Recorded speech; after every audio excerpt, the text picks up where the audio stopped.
Alhamdulillah hamdan katsiran thayyiban mubarakan fi kama yuhibbuna rabbuna wa yarda.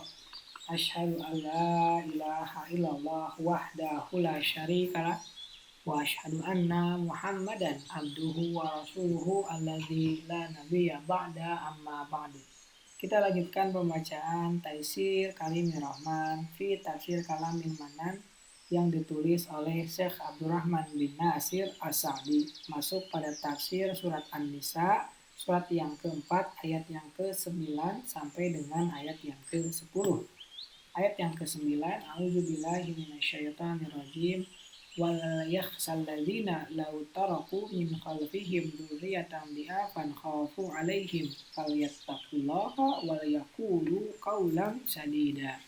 Dan hendaklah takut kepada Allah orang-orang yang seandainya meninggalkan di belakang mereka anak-anak yang lemah, yang mereka khawatir terhadap kesejahteraan mereka. Oleh karena itu, hendaklah mereka bertakwa kepada Allah dan hendaklah mereka mengucapkan perkataan yang benar. Tafsir ayat yang ke-9, sebuah pendapat berkata, dialog ini ditujukan kepada orang yang menjenguk seseorang yang sedang sekarat dan ia berlaku berat sebelah dalam wasiatnya, agar orang yang menjenguk itu memerintahkan kepadanya untuk adil dalam wasiatnya tersebut dan berlaku sama rata. Dengan dalil firman Allah Ta'ala, wal yaqulu qawlan sadida, dan hendaklah mereka mengucapkan perkataan yang benar, yaitu yang lurus dan sesuai dengan keadilan dan kebaikan. Dan bahwasanya mereka memerintahkan orang yang hendak memberikan wasiat terhadap anak-anaknya dengan perkara seperti yang mereka sukai dalam bermuamalah terhadap anak-anak mereka setelah kematian mereka sendiri.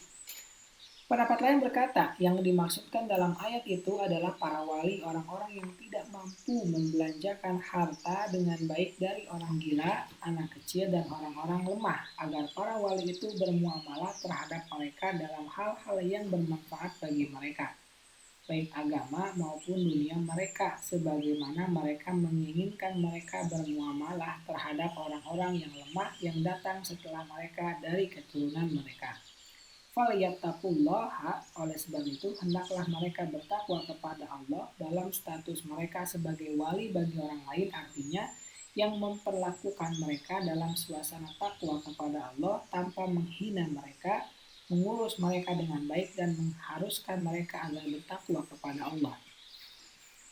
Ayat yang ke-10, innalladzina ya'kuluna amwalal yatama dzulman innama ya'kuluna fi butunihim nara wa sayaslawna sa'ira. Sesungguhnya orang-orang yang memakan harta anak yatim secara zalim, sebenarnya mereka itu menelan api sepenuh perutnya, dan mereka akan masuk ke dalam api yang menyala-nyala, neraka. Dan ketika Allah memerintahkan para wali kepada hal tersebut, Allah mengingatkan mereka agar tidak memakan harta anak yatim dan mengancam orang yang memakannya dengan sekeras-keras siksaan. Seraya berfirman, innalladzina yaquluna amwala yatama dzulman. Sesungguhnya orang-orang yang memakan harta anak yatim secara zalim, maksudnya tanpa hak. Ketentuan ini, yaitu memakan harta anak yatim dengan zalim, tidak termasuk di dalamnya apa yang telah lewat sebelumnya, yaitu bolehnya seorang yang fakir untuk memakannya secara ma'ruf dan bolehnya makanan pribadinya bercampur dengan makanan anak yatim.